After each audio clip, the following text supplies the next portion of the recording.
गिफ्टमध्ये iPhone मिळेल वाटलं होतं, पण मिळाली आम्हाला साडी. आणि साडीचं पण असं की भैयाने मला पैसे दिले होते आणि म्हणाला तुझ्या पसंतीने साडी घे.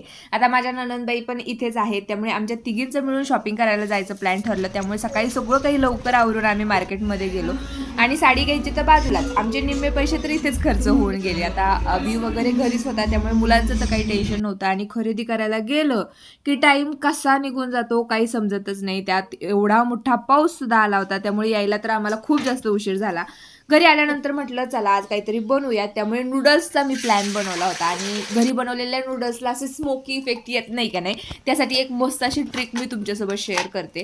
आणि आपलं असं पण होतं की घरी हे नाहीये ते नाहीये, त्यामुळे आपण गोष्टी करतच नाही. तर जेवढ्या भाज्या होत्या माझ्याकडे तेवढ्याच कट करून घेतल्या.